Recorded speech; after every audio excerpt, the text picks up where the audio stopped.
AGT News chaîne bi leen di jox xibaar yi wér te wóor abonné leen ngir dara bañ leen a raw. AGT News. Ousmane Sonko la constance Ousmane Sonko mi dul soppeeku Ousmane Sonko ma ñu xamoon démb mooy bi ñu xam tey Salimata Dieng nekk secrétaire général adjointe bu JPS national bind ci lu ama am solo ñu fas yéene leen koo dégtal waaye laata loolu aimé leen vidéo bi partagé ko ñu bëri mën cee jot ndax kaddu yi lay am na solo lool Bougane ak Anta Babacar bu ñu ko déggee gëm naa ni dinañ delluwaat ci seeni ruq moom Salimata Dieng mu ne Ousmane Sonko mooy homme politique bi nga xam ne actuellement moom la ñëpp di waxtaanee comme d'habitude moomee mooy inspiré ñu bëree bëri ci askanu Sénégal ñi ci gën a fes nag nekk jeunesse bi nga xam ne moom Ousmane Sonko dafa am lu ko boole ak ñoom lu foora moom mi nga xam ne jànkonte na ak situation bu nekk daal di ciy génn waral tey jëlee mu bale mu faxas li nga xam ni moo di système bi boole kook nag ñi mu bokkandool génération di def politique ñoom ñëpp ñoo ko teg bët ñee ko ci li mu doon ñee ko ci li mu am moom Ousmane Sonko ute na nag ak politiciens yi nga xam ne circonstance moo tax ñu doon li ñu doon tey ak ñi nga xam ne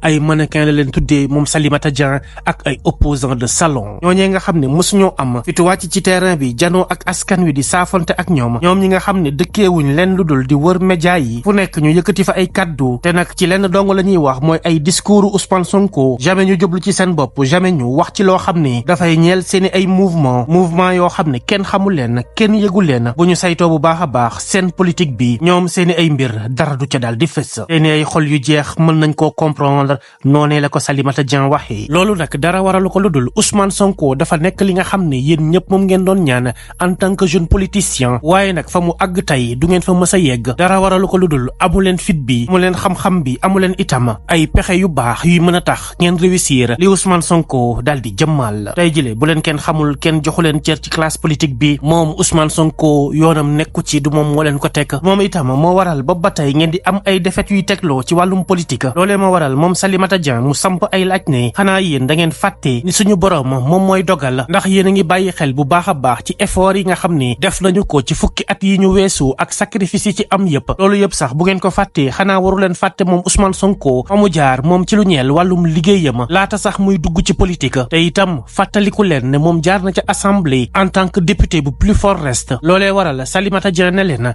yéen di ngeen daal di continuer di souffrir di am lu leen métti ndax di ngeen gis Ousmane Sonko continuer di dominer seen politique bi te seen naqar nag fa mu nar a gën a nekk mooy bés bu ngeen koy gis muy gagner élection yi dès le premier tour ànd ci nag ak partem boo xam ne ay jamono dañ koo tasoon loolee waral mu teg ci ne politicien bu ndaw bi nga xam ne moom jooy dong la fi nekkee limité wu lool moom ak mouvement am nga xam ne mësuñoo dépasser parrainage li ci gën a doy waan mooy boobu ba tey ñi ngi toog di xaar deuxième tour ñoom ñooñee nga xam ne fàtte gi leen askan wi nekk di def jamono ji moo leen sonal tiital leen jaaxal leen gaay ci njàqare la ñu nekk Ousmane Sonko dafa nekk kuy réussir ute loola ak soi-disant leader yi nga xam ne xamuñ leen te itam ñàkk nañ bu baax a baax vision politique moo waral moom Salimata Dieng mu ne leen dellu leen fa ngeen nekkoon ngeen gaaw làqatu ji ndax fisc bi mi ngi ñëw la ngeen war a fay ca impôt ma ngi leen di wër jeexalagul ndax mooma ma ngay joxañ tey dankaafu ña nga xam ne ay góor ak jigéen lañ di jéem a sonkoolu yaakaar ni ñoo ci nekk waral mu ne leen dem leen ngeen formé wu ji ngeen xoolaat seen bopp te ngeen xam ne di des ci yoon wi bëri na lool tàggataat leen seen bopp laata ngeen di def du Sonko ca la nga xam ne moom la jeexalee ay kàddooma mooy ne mbégte ak kontante bu rëy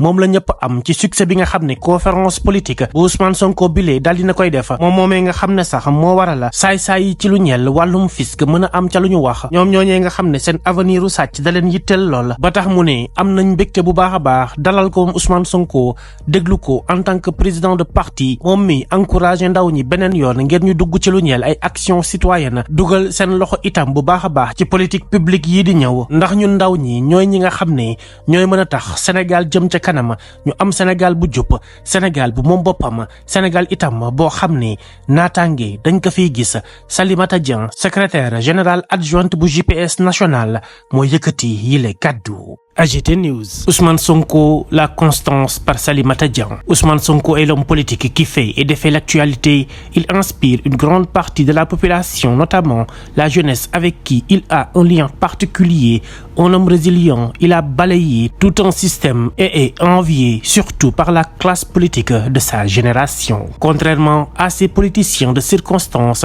à ces mannequins ou opposants de salon qui n'ont jamais eu le courage d'affronter le terrain politique et qui se contente de parcourir les médias pour parler des discours de Sonko au lieu de se concentrer sur leur propre mouvement, insignifiant du reste sur la scène politique sénégalaise. Votre amertume est compréhensible, chers politiciens. Ousmane Sonko incarne tout ce que vous souhaiteriez être en tant que jeune politicien, mais vous n'atteindrez jamais son niveau. Vous manquez de cran, de courage et de créativité pour accomplir ce qu'il a réussi. Il n'en est rien responsable de votre déception face à votre quasi-inexistence ou à vos défaites successives lors des différentes échéances électorales. Connaissez-vous la volonté divine? Que pensez-vous des efforts consentis et des sacrifices faits depuis une décennie et son parcours professionnel avant même d'entrer en politique, sans oublier son passé assemblée en tant que député du plus fort reste? Vous avez souffert en le voyant dominer la scène et vous souffrirez encore de le voir triompher dès le premier tour des élections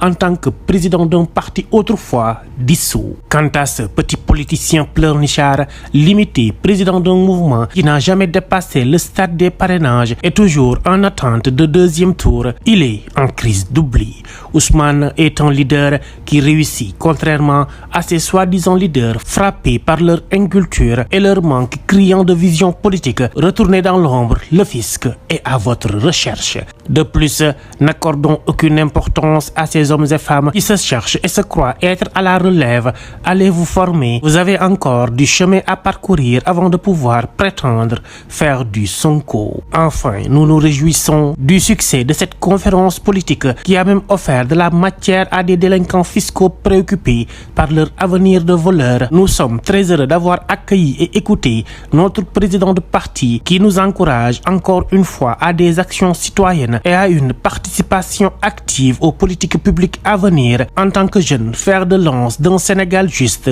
souverain et prospère. Salimata Dian, secrétaire générale adjointe de la JPS nationale. AGT News.